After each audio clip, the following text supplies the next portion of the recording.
పరిశుద్ధ గ్రంథమైనటువంటి బైబిల్లో యోహాను సువార్త 8వ అధ్యాయం 12వ వచనంలో ఈ మాట రాయబడి ఉన్నదండి.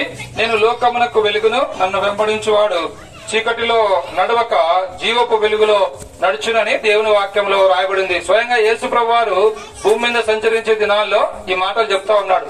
నేను లోకానికి వెలుగై ఉన్నాను. యేసు ప్రభుల వారు ఈ లోకానికి వెలుగివ్వడానికి ఆయన ఈ లోకానికి వచ్చినాడు. మానవులందరూ కూడా పాపం చేయటం బట్టి లోకమంతా అంధకారం అయిపోయింది. ఎక్కడ కూడా అవినీతి, ఎక్కడ కూడా లంచగొండితనం, ఎక్కడ కూడా పాపము తాండవిస్తా ఉంది. ఇటువంటి పరిస్థితులలో ఈ పాపాన్ని బట్టి మానవుడు నరకశిక్షకు పాత్రుడవుతా ఉన్నాడు. దేవుని వాక్యం సెలవిస్తా ఉంది, ఏ భేదం లేదు, అందరూ కూడా పాపం చేసి దేవుడు అనుగ్రహించి మహిమను పొందలేకపోతా ఉన్నారు. పాపం వలన వచ్చు జీతము మరణమని దేవుని వాక్యం సెలవిస్తా ఉంది. ఈ ఊరి వాడని, ఆ ఊరి వాడని, ఈ ప్రాంత వాడని, ఆ ప్రాంత వాడని ఏ భేదం లేదు. లోకంలో జన్మించిన ప్రతి మానవుడు కూడా పాపని దేవుని వాక్యం సెలవిస్తా ఉంది. అంతేకాదు ఈ పాపాన్ని బట్టి మానవుడు మరణాన్ని కొని తెచ్చుకున్నాడు. పాపాన్ని బట్టి శాంతి లేక జీవిస్తా ఉన్నాడు.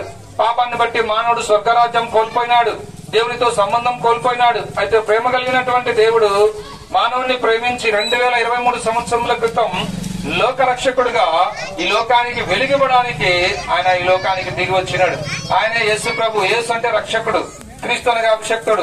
మనల్ని పాపం నుంచి విడిపించడానికి లోకానికి దిగి వచ్చినటువంటి వాడు యేసు క్రీస్తు ప్రభు. యేసు క్రీస్తు ప్రభుల వారు ఈ లోకంలో 33.5 సంవత్సరములు పవిత్రంగా జీవించినాడు, పాపం లేకుండా జీవించినాడు. మానవులందరి పాపములు యేసు ప్రభు శిలువ మీద మోసినాడు. అమ్మాయ, మనము తలతో చేసిన పాపముల కొరకు తలలో ముళ్ళ కిరీటం, చేతులలో మేకులు, ప్రక్కలో బల్లెం పోటు, వీపంతా చారలుగా దున్నబడింది. యేసు ప్రభుల వారి రక్తము నది వలె ప్రవహించిందంట.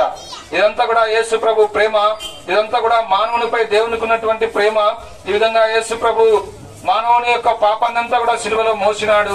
మానవుని శాపం యేసు ప్రభు భరించినాడు. మానవుని పాపము శాపం నుంచి విడిపించుటకు యేసు ప్రభు సిలువలో మరణించినాడు, సమాధి చేయబడినాడు, 3వ దినాన తిరిగి లేచినాడు. ఈ మాటలు వింటున్నటువంటి కొత్తపల్లిలో నివసిస్తున్న ఓ సహోదరి సహోదరుడా, ఇంకా ఎంతకాలం పాపంలో జీవిస్తావు? ఇంకా ఎంతకాలం నీ జీవితం అంధకారం చేసుకుంటావు? ఇంకా ఎంతకాలం దుర్వ్యసనాలకు బానిసై వాటి నుండి విడిపింపబడలేకపోతున్నావు? జీవితంలో నెమ్మది కోల్పోయి, శాంతి కోల్పోయి, సమాధానం కోల్పోయి, అయ్యో నా పాపంలో ఎవరు క్షమించగలని ఎదురు చూస్తా ఉన్నావా? నీకు ఇదే శుభవార్త.